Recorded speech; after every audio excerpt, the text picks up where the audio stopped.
봉독합니다. 그들이 새 노래를 불러 이르되 두루마리를 가지시고 그 인봉을 떼기에 합당하시도다. 일찍 죽임을 당하사 각 족속과 방언과 백성과 나라 가운데서 사람들을 피로 사서 하나님께 드리시고 그들로 우리 하나님 앞에서 나라와 제사장으로 삼으셨으니 그들이 땅에서 왕노를 하리로다 하더라. 아멘. 그들이 새 노래를 불러 이르되, 오늘 말씀은 새 노래를 부르는 자라 라는 말씀을 주십니다. 저는 여기 와서 도착 예배를 드려야 될 마음만 가졌지 오늘 무슨 말씀을 주실지 몰랐어요. 그래서 예배를 드리겠습니다. 그리고 찬송을 부르는 동안에 주님이 새 노래를 부르는 자가 우리 모두가 되어야 될 자인 것을 주십니다. 그렇다면 이 새 노래 부른다는 것이 뭐냐? 이사야서 42장 10절 말씀을 보면 이 새 노래에 대한 이야기를 또 합니다. 한번 찾아서 봉독해 보시겠어요? 찾으셨으면 우리 함께 봉독합니다. 항해하는 자들과 바다 가운데와 만물과 섬들과 거기에 사는 사람들아, 여호와께 새 노래로 노래하며 땅끝에서부터 찬송하라. 아멘. 자, 여기서 새 노래로 노래를 하라고 하는데 누구에게 하라 그러냐 하면 항해하는 자들, 또 바다 가운데 만물, 섬, 거기에 사는 사람으로 표현하고 있습니다. 이것은 무슨 말을 하고 있냐? 항해는 우리 인생의 여정이 항해입니다. 우리 인생을 따라서 살고 있는데 어디로 갈지는 모르지만 각각 나름대로는 어떤 목적지를 가지고 항해를 하죠. 근데 그 항해가 사실 우리 육체의 항해는 육을 뭔가 목적을 가지고 가지만 그 항해가 옳은 곳으로 가는 항해인지 아니면 멸망으로 가는 항해인지 모릅니다. 주님은 바로 우리에게 바로 가는 항해를 제시하시는 분이에요. 그런데 세상에 계시록을 보면 장사하는 것으로 많이 표현이 되어 있어요. 계시록 7장 18장을 봐도 그 음녀로 표현된 바벨론도 땅의 임금들과 같이 장사를 했다라고 표현하고 있거든요. 우리 인생의 삶의 모든 사람과의 만남, 교제, 그리고 그 가운데서 뭐 돈을 벌든 뭐 하든 이런 관계가 다 항해로 표현된다는 거예요. 그리고 장사로 표현된다는 거예요. 왜 이것을 항해로 표현하고 왜 장사로 표현하느냐? 그 말은 항해는 배를 탄 걸 말하잖아요. 근데 배는 키 하나로 움직인다는 사실이에요. 내 인생의 항해가, 나의 삶이 그 키 하나로 움직여지는데 나를 주장하는 키가 도대체 무엇이냐라는 거죠. 그리고 그것을 장사로 표현하는 것은 장사꾼은 장사를 할 때 이윤을 남기기 위해서 장사를 합니다. 우리가 인생을 살면서 죽을 때 호랑이는 가죽을 남기고 사람은 이름을 남긴다고 세상 사람들은 말해요. 뭔가 남긴다는 이야기죠. 그렇죠? 그러면 우리가 예수님을 믿는 사람으로서 우리가 이 땅을 살면서 내가 어떻게 살았느냐가 결국은 내가 남긴 결과예요. 이런 이야기를 왜 성경에서는 우리 신앙을 이런 걸로 표현해서 말하고 있느냐? 그것은 바로 나의 삶의 키, 배의 키를 움직이는 이 키를 움직이는 주인이 누구냐. 그리고 그 키를 움직이는 항해에서 내가 죽었을 때, 이 세상을 마쳤을 때 내게서부터 남겨지는 것은 무엇이냐. 이거는 누구나 다 똑같이 우리에게 주어지는 거죠. 히브리서 9장 27절 말씀에 한 번 죽는 것은 사람에게 정하였지요. 그 이후에는 심판이 있다. 누구든지 한 번은 죽는다는 거예요. 그러나 끝에 얻는 결과는 심판이냐 영생이냐. 근데 이 심판과 영생의 그 키가 어디서부터 말미암느냐 하면 이 키를 사단이 주장을 하느냐 하나님이 주장을 하느냐에 따라서 다르다라는 거예요. 그리고 이 땅에서 내가 장사를 하는 삶이라는 사실을 아셔야 합니다. 내 인생의 모든 삶의 결과는 무엇인가가 이윤을 남기는 결과의 열매가 있어요. 내가 생명으로 생명의 열매를 남기냐 아니면 사망으로 사망의 열매를 남기냐. 그렇다면 그 장사로 왜 표현되냐면 내가 사단과 함께 연합되어져서 장사를 하면 사단의 열매를, 사망의 열매를 남기고, 또 하나님의 그 영으로 생명과 관계를 맺으면 생명의 열매를 남긴다라는 거죠. 근데 그 열매가 하나는 영생이냐 하나는 영멸이냐 심판이냐 그 이야기를 하고 있는 겁니다.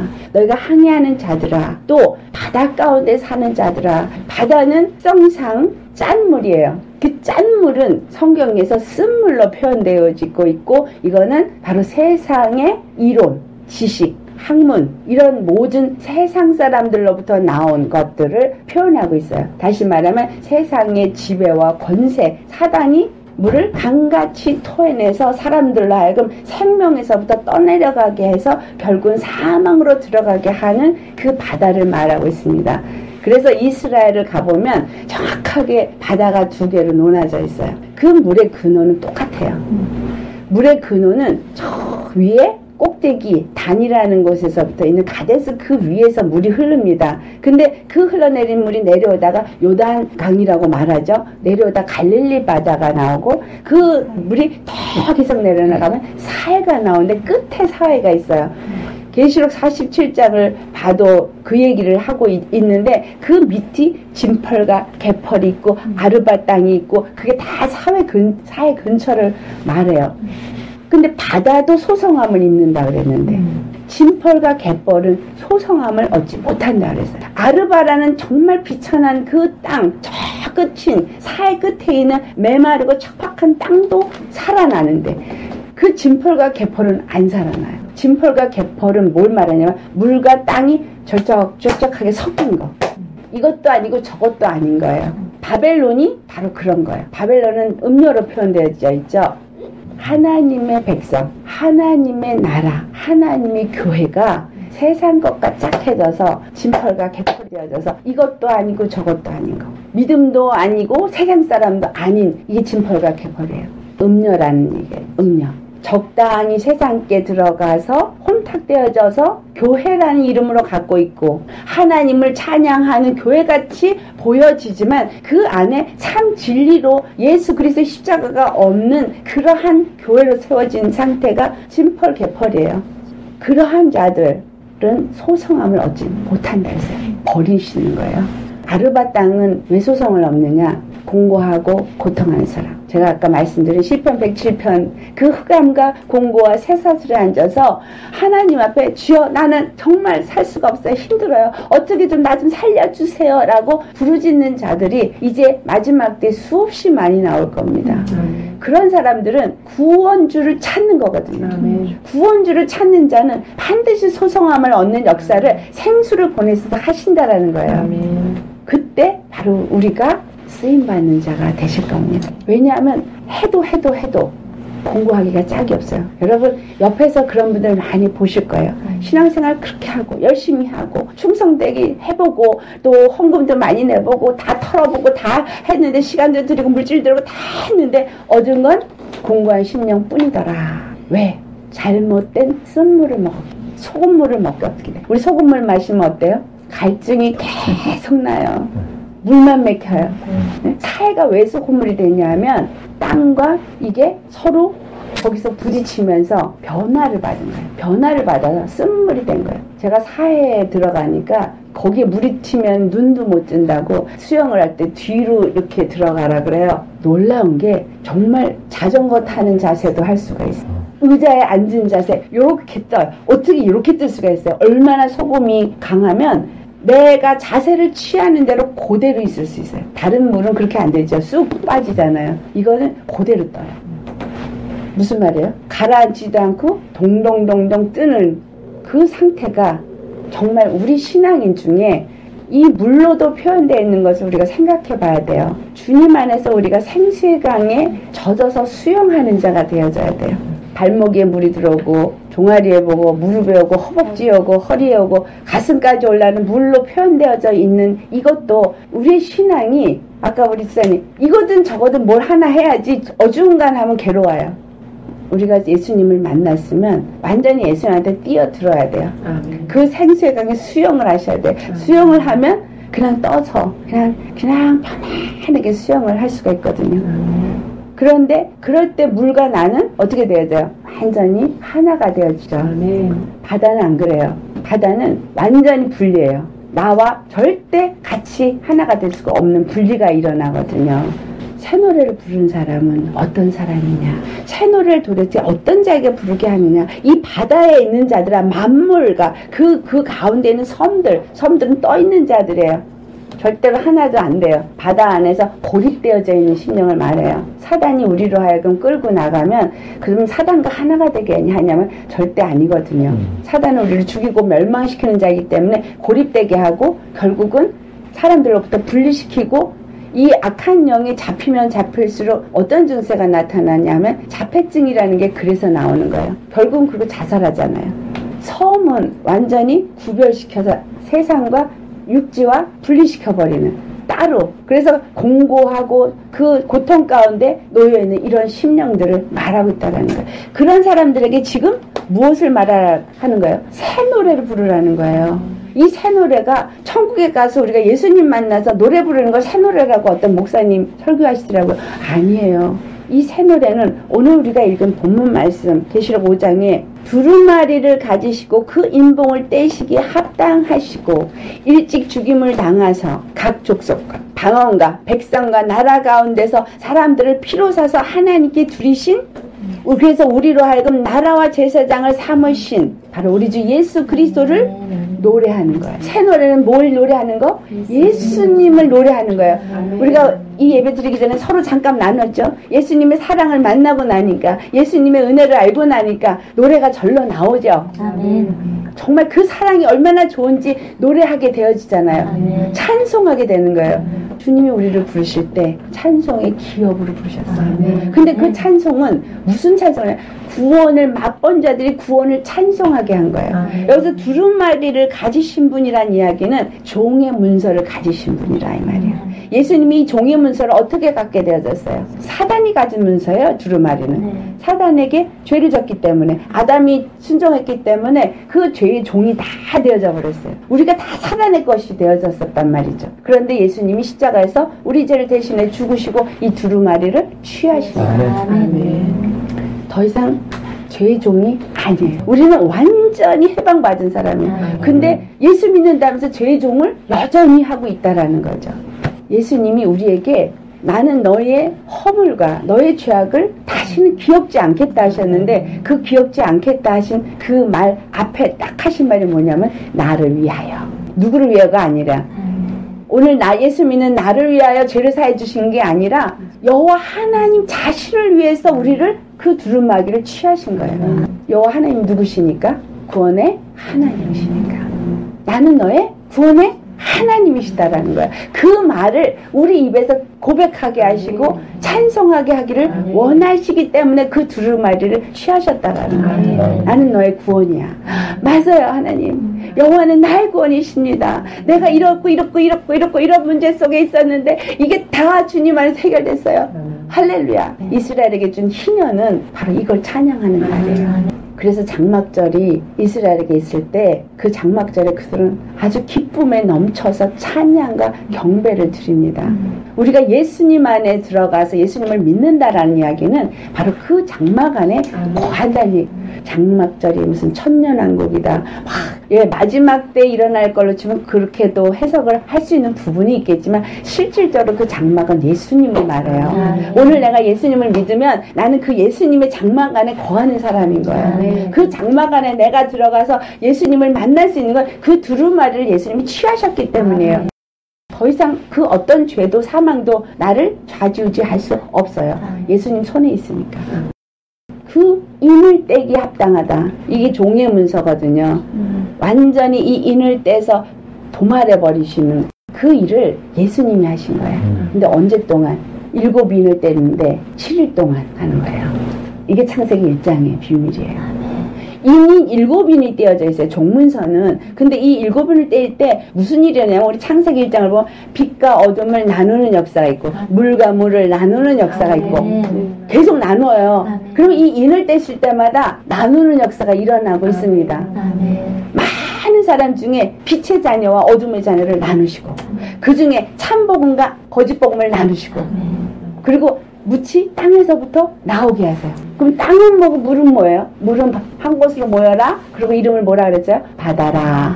땅은 한 곳으로 모여라 땅이라. 이 땅은 바로 하나님이 보니까 그 다음에 그 땅에다 뭘 했나니까 씨 맺는 채소와 열매 맺는 과실을 나게 하셨더라. 바로 예수 믿고 빛의 나라에 속한 하나님의 백성을 말하는 거예요. 우리가 그렇게 부름을 받은 거예요. 그래서 우리가 새 노래를 부른다는 얘기는 그 구원을 맛본 자들이 그 구원을 찬송하면서 주님을 경배하는 모습이 지금 여기에 나온 거예요. 왜 그것을 찬송하고 경배할 수 있느냐? 우리가 각 족속, 방언, 백성, 나라, 아까 얘기한 바로 그 섬, 그 다음에 장사하는 사람, 항해하는 사람, 이게 다 지금 각 족속, 방언, 나라, 백성들인 거예요. 이 사람들을 피로 사서. 그래서 우리는 예수씨예요. 이제는 더 이상 김씨, 이씨, 박씨, 정씨가 아니고 예수 피로 난 예수씨예요. 예수 피가 우리 안에서 흘러 넘쳐야 되는 거예요. 그러니까 죽지 않고 어떻게 예수님 피를 가져요? 십자가에 죽지 않고 예수님 피를 가질 수 있는 방법이 있을까요? 없어요. 예수님 생명을 가질 수 있는 방법이 있을까요? 없어요. 절대 없어요. 왜냐하면 이거는 불의와 의이기 때문에, 어둠과 빛이기 때문에 절대로 공존할 수가 없기 때문에 죄에 대해서, 불의에 대해서 죽어야 의에 대해서, 생명에 대해서 사는 자가 되어진다라는 거예요. 예수님도 어떻게 할 수가 없어요. 이게 법이기 때문에 공의의 하나님도 이 법을 지켜야 되기 때문에 이사야서 59장 1절 말씀이 하나님이 손이 짧아서 너희를 구원하지 못하는 것이 아니라 하나님과 너희 사이에 죄가 막혀서 너희를 건지지 못한다. 그 죄는 당연히 죄의 값인 사망이 지배를 하기 때문이라는 거죠. 열심히 손들어야 돼요. 열심히 믿기만 해야 돼요. 그 믿는 게 관념이 아니라 그냥 믿고 그 안에 들어가면 되고, 믿고 그대로 순종하면 되고, 믿고 그냥 가면 되는 건데 이걸 못하는 거예요. 왜? 여기에 다 매여서. 뭐가 매여서? 멍에가 아직 매여서. 멍에가 아직도 이리 끌고 저리 끌 때 내가 원하지를 않는데 어떻게 이렇게 끌려가는 거예요. 내가 원하지 않는데 이렇게 이거 끊어버려야 되는데, 이걸 끊어버리는 게 뭐예요? 죄와 사망의 권세는 완전 절단을 하고 예수님을 주로 섬기는 자가 되어야 하는 거예요. 세상에서 먹고 사는 거 걱정 당연히 되죠. 근데 이 먹고 사는 거 만물을 다스리시는 하나님이 내 자녀, 내 백성에게 내가 너의 구원의 하나님으로 찬송을 부르게 새 노래를 부르는 자로 하겠다고 하는데 이거를 안 주시겠느냐 이거죠. 구원을 나타내야 되는데 우리가 믿지 못하는 만큼 안 와요. 내가 노력하려고 하는 만큼 안 와요. 절대로 안 옵니다. 왜냐하면 사람의 방법이나 사람의 생각으로는 얻어질 수 없는 게 하나님의 방법이기 때문에. 그래서 너희는 먼저 그 나라와 의를 구하라. 그렇게 말씀한 거죠. 새 노래를 부르는 사람은 어떤 사람이에요? 피로 산 사람. 그 피의 맛을 아는 사람. 그 피로 죄가 씻겨진 것을 경험한 사람. 그리고 천국을 누리는, 맛보는 그 안식 가운데 들어간 사람, 바로 장막 안에 거하는 사람이 새 노래를 부르는 거예요. 제사장들이 그 여리고성을 돌 때 군인이 먼저 안 나갔어요. 제사장이 제일 먼저 나갔어요. 제사장이 제일 먼저 나가고 그 제사장들이 뭘 불렀어요? 나팔을 불렀습니다. 이 나팔로 뭐예요? 그들이 찬양을 한 거죠. 우리가 예수님을 만나고 은혜를 받는 자들이 그 예수님의 구속을, 그 구원을 찬송하는 심령이 되어질 때 이것이 새 노래가 되어져서 하나님 앞에 나라와 제사장이 되어진 자라는 사실이에요. 어느 나라, 세상 나라가 아닌 하나님 나라. 하나님 나라에 속했기 때문에 내가 이 땅에 살아도 나는 할렐루야인 거예요. 그리고 제사장이니까 사람들을 예수님께 인도하는 사람인 거예요. 그래서 이 새 노래를 부르는 사람은 바로 이 구원을 맛보고 그 구원의 기쁨을 매일 누리면서 찬송하고 천국을 거하는 그 예수님의 장막 안에 들어가서 예수님의 꼴을 먹고 만나는 사람, 그런 사람이 제사장이 되어져서, 그런 사람이 나라가 되어져서 주님의 장막에 거하면서 장막을 세우는 자다. 교회 다닌다고 새 노래를 부른 게 아니라 정말 예수님이 내 안에서 그 피의 구속을 찬송하게 하는 자유함이 있는 자가 새 노래를 부르는 사람입니다. 구속의 은혜를 경험하셨죠? 그러니까 새 노래 불러져요? 안 불러져요? 정말 감사하잖아요. 너무 감사하잖아요. 근데 그 새 노래를 부를 때 내 죄가 알아지면 알아질수록 새 노래를 불러야 돼요. 뭐 할 때? 죄가 알아져야 새 노래를. 피로 구속함을 얻은 게 얼마나 큰지를 알아야 새 노래를 부를 거 아니에요. 그 피로 구속함을 하는 건 죄가 알아질 때 피의 구속의 은혜를 알아주는 거예요. 복음을 들은 사람들이 여기만 머물러도 안 되고 반드시 여기까지 와야 되거든요. 믿습니다 하고 교회 가가지고 했는데 교회에서 회개 막 야단치고 그래가지고 주님 난 죄인입니다. 주님 죄인이에요. 징징징징징 짜고 그러고는 가슴을 치다 보니까 막 한숨이 푹푹 나와요. 그러고는 얼굴이 훅 돼가지고 이렇게 죄인일 수가 없어요. 이러면 뭐예요? 반만 된 거야. 반만. 어디까지 가야 돼요? 은혜의 기쁨에서 감사까지 가야 제대로 예배 드린 거예요. 죄를 깨닫는 건 예배의 시작일 뿐이에요. 예배 전에 이 죄를 깨달아야 예수님의 앞에 가서 나를 죄를 이렇게 용서해 주신 그 피의 구속을 찬송할 거 아니에요. 네. 찬송하기 전에 있는 이건 행위죠. 그리고 그걸 찬송으로 하나님 앞에 올리면 그때 주님이 뭘 줘요? 말씀을 주는 거예요. 그러니까 교회 가가지고 말씀은 하나도 못 듣고 오는 거죠.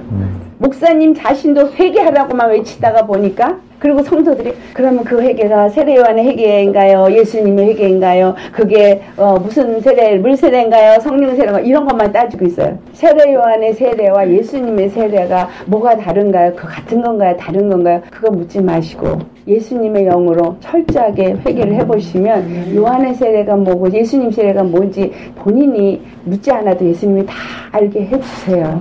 정말 세례는 돌이키는 거예요. 세례 요한이 회개하라. 뭐라 그랬어요? 천국이 가까이 왔느니라. 돌이키라 이 말이에요. 너네가 지금 이렇게 알고 이렇게 섬기고 이렇게 갔는데 그거 아니야. 예수님이 여기니까 이렇게 돌이켜. 회개에 합당한 열매를 맺어. 그 예수님의 세례는 못 가요. 예수님의 세례는 골로새서 2장 11절에 분명하게 말씀하세요. 육의 몸을 벗는 거. 그러면 세례 요한의 회개는 생각을 돌이켜서 하나님을 보게 하는 세례라면 예수님의 세례는 육에 대해서 내가 죽고 예수님과 완전한 연합을 이루게 하는 세례라는 거가 그냥 답이 나와요. 그거를 왜 그럴까요? 왜 그럴까요? 목사님도 잘 모르겠어요. 새 노래를 부를 수 있는 자는 반드시 육에 대해서 죽고 바로 그 은혜를 경험한 자 그리고 그 은혜를 바라보면서 그 장막으로 들어가는 자만이 새 노래를 부른다라는 사실이에요. 이스라엘이 나팔을 불 때는 부르는 거예요. 불러 모으는 거예요. 근데 그 불러 모을 때 그들이 뭘 했어요? 예배했어요. 우리가 지금 제가 나팔절이라고 감히 말씀을 드립니다. 주님이 불러 모으고 계시거든요.